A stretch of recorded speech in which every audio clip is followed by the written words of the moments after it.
क्या आप कभी सोच सकते हैं कि समय आपके लिए रुक जाए, लेकिन दुनिया लगातार चलती रहे? आप एक पल के लिए आंखें बंद करें और जब खोलें तो सदियां बीत चुकी हों। आपके सामने रखा खाना वैसा ही ताजा हो, उससे भाप उठ रही हो, लेकिन बाहर की दुनिया पूरी तरह बदल चुकी हो।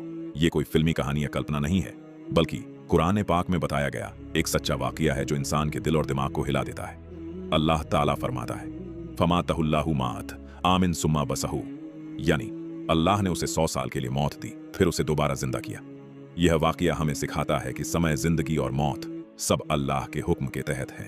आज हम इस कहानी को सिर्फ सुनेंगे नहीं, बल्कि महसूस करेंगे। हर लम्हा, हर मंजर और हर हकीकत को दिल के करीब लेकर जाएंगे। यह सिर्फ एक नबी का वाकया नहीं, बल्कि पूरी इंसानियत के लिए एक गहरा संदेश है कि अल्लाह की कुदरत का कोई जवाब नहीं। शुरू होती है उस दौर से जब जमीन पर एक जाबिर और संगदिल बादशाह बख्त-ए-नस्र नेबुकदनेज़र का राज था। उसने अपनी अजीम शान फौज के साथ बैतुल मुक़द्दस यरूशलेम पर हमला किया। यह हमला इतना होलनाक था कि उसने हैकल सुलेमानी को मिट्टी में मिला दिया, घरों को आग लगा दी और हजारों लोगों को कैदी बनाकर ले गया। बख्त-ए-नस्र ने इस हंसती बस्ती को महज इसलिए तबाह किया ताकि बनी इजराइल की ताकत को कुचल सके और अपना रौब कायम कर सके।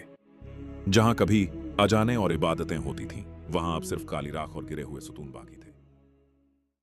साल गुजरते गए और वक्त ने अपना रंग बदलना शुरू कर दिया। बख्त-ए-नस्र जैसा जालिम और जाबिर बादशाह, जो कभी अपनी ताकत के घमंड में चूर था, आखिरकार मौत के आगे बेबस होकर मिट्टी में मिल गया।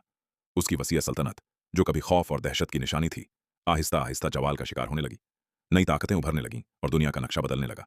इधर तकरीबन 100 साल का तवील अरसा गुजर चुका था। बनी इजराइल के वो लोग जिन्हें जबरदस्ती कैदी बनाकर दूर दराज इलाकों में ले जाया गया था, अब आहिस्ता आहिस्ता वापस अपने वतन की तरफ लौटने लगे। जब वो अपनी बर्बाद बस्ती में पहुंचे तो हर तरफ वीरानी, टूटे हुए घर और मलबे के ढेर नजर आते थे। मगर उन्होंने हिम्मत न हारी।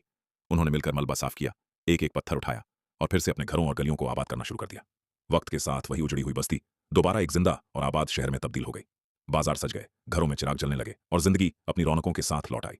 लेकिन अफसोस की बात यह थी कि लोगों को यह याद न रहा कि इसी जगह पर कभी अल्लाह के एक नेक नबी हजरत उजैर अलैहिस्सलाम भी मौजूद थे और यहाँ एक अजीम निशानी छुपी हुई थी।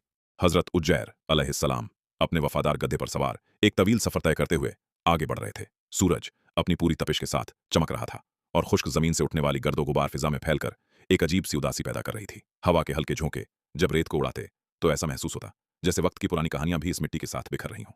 आप ऐस के चेहरे पर सफर की थकान तो थी, मगर आंखों में गहरी सोच और गौर व फिक्र झलक रहा था। जैसे ही वो एक ऊंची जगह पर पहुंचे, उनके सामने एक तबाहशुदा शहर का मंजर फैल गया। टूटी हुई दीवारें, गिरे हुए स्तंभ और जली हुई छतें इस बात की गवाही दे रही थीं कि यहां कभी जिंदगी की रौनकें आबाद थीं। हर तरफ खामोशी का राज था, न कोई इंसान, न कोई आवाज, बस वीरानी और सन्नाटा। हजरत उजैर अलैहिस्सलाम ने इस मंजर को गौर से देखा। उनके दिल में हैरत और सोच पैदा हुई कि ये बस्ती, जो कभी जिंदगी से भरपूर थी, आज मुकम्मल तौर पर मिट्टी का ढेर बन चुकी है। गर्द के बादलों में लिपटा हुआ यह शहर गोया एक भूली बिसरी दास्तान बन चुका था, जो वक्त के साथ कहीं खो गई थी। हजरत उजैर अलैहिस्सलाम उस वीरान बस्ती के सामने खड़े थे।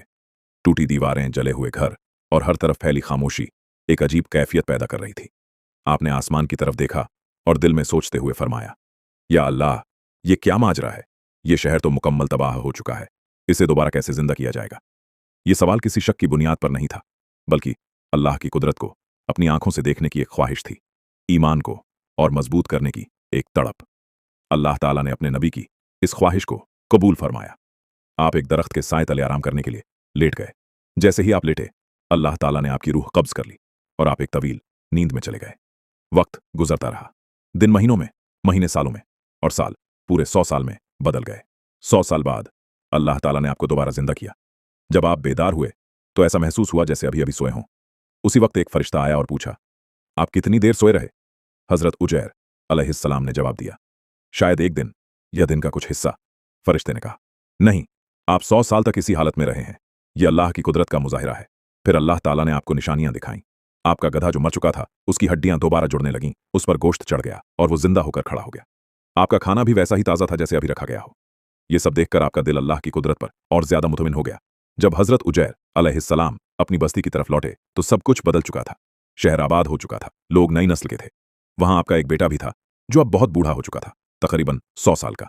जब आपने उसे अपनी पहचान बताई तो वो हैरान रह गया। उसने कहा, मेरे वालिद तो 100 साल पहले इंतकाल कर चुके थे।